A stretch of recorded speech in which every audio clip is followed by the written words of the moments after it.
Hi guys, and welcome back to the channel. Today's video is sponsored by Enigwatch. Now they make this absolutely gorgeous watch winder we can see in front of me here. This is their Impresario 2.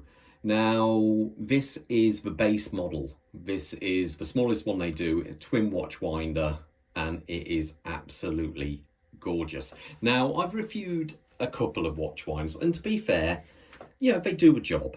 Let's face it, they do a job. If you want a watch winder, they do it perfectly okay.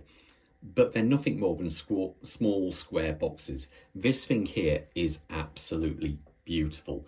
It is a really, really impressive watch winder. But it also comes at a really, let's say, a steeper price tag, which we'll talk about a little bit more in a minute. But first things first, what makes this thing special?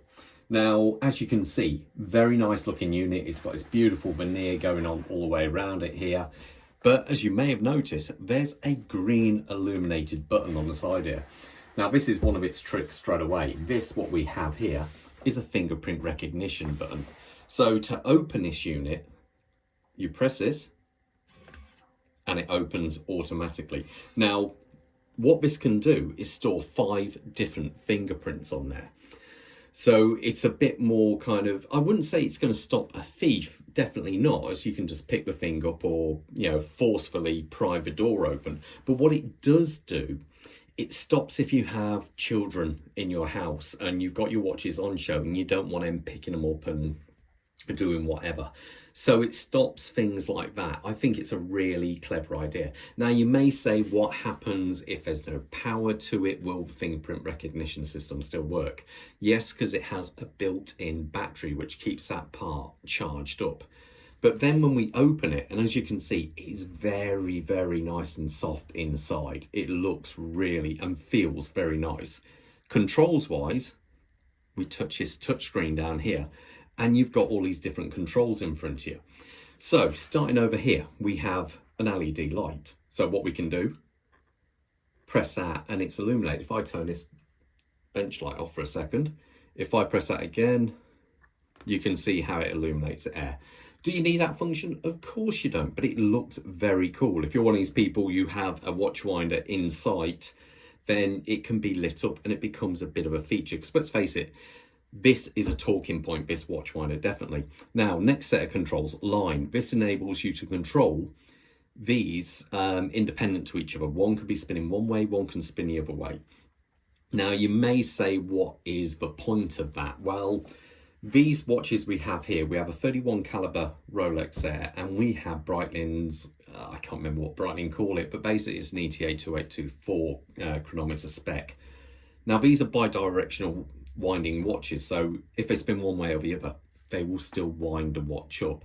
But if you have something like what Bob has over here, something with a concepto movement which is based on a 7750 or a Le Manier 5100 in there, they will only wind clockwise, and you get some, though not so many, watches movements which will wind counterclockwise. So that gives you the ability to have one wind in one way, one wind in the other. That's how many turns you want it to do a day. So if you've got a very efficient movement, you don't need many turns. You can have it at, say, 900, or you can go up to 13, 18, or all the way up to 22. That controls your direction of wind, and that is to start the thing off. Now, sound-wise first, it's a little bit noisier with the doors open, but when I close it, automatically it's quieter. Now you may say you don't want to always have to open the door to change your settings. I know what a bind it can be, but then you have the remote control. Now this is just opulent, really. Let's face it, this really is a bit opulent, but you can control it, you know, via the remote control. Very flash, you know, not one of these things you need, but it is very cool. And another little nice function I like about this is when I actually do stop it. So if I stop it now, let's see, they should line up. So you don't end up with one watch pointing down or at a weird angle. They do actually line up, which is nice. You know, it's silly, but it's nice. If I open it again, he says, now if I, let's say, take this one out, you can see the actual unit is a sprung loaded unit, fits in there nicely.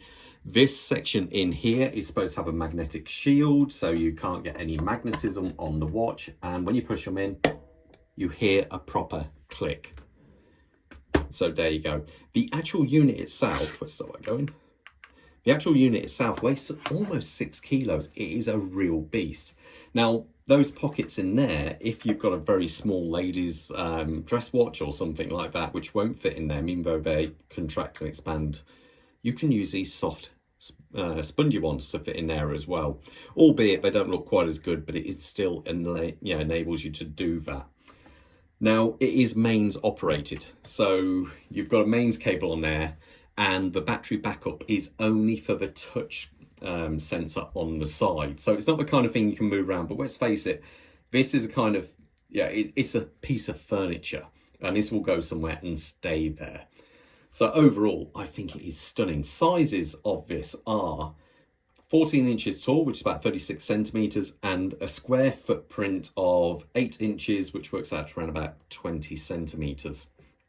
Now, when it comes to the price, this is a premium product, so we are going to pay big money for this. We are talking, on their website, it works out at £867. But if you follow the link in the description at the bottom of the screen as well, you'll get it for £722. When the unit actually turns up, it comes in an incredibly well packaged box.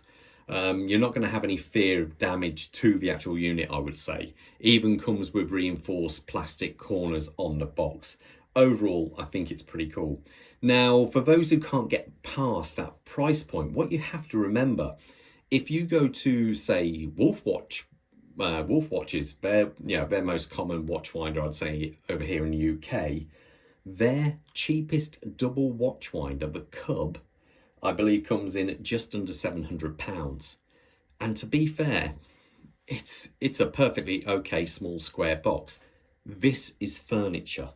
This really does look the part. This is the kind of thing you have out on show with your fancy watches in there, and it looks incredible. You know, it's one of those things. If you've got the nice watches, why not treat them? If you're the kind of person who wants a watch winder, you can treat them to something like this, where they suddenly become a talking point. And that's the whole thing with something like this. It is definitely a luxurious talking point of a watch, winder, I should say. Now, the company who I say, Enigwatch, they do some amazing watch winders, even some which are incorporated within a safe, and they go right up to like £15,000 plus. They are incredibly expensive. So this is their more entry-level model, but I still think it is absolutely gorgeous. It's one of these, when it first turned up, I was thinking it's just going to be a watch winder, but this feels so much more than a watch winder. Anyway, guys, let me know what you think of it in the comments, and most importantly, stay safe out there. All the best. Bye.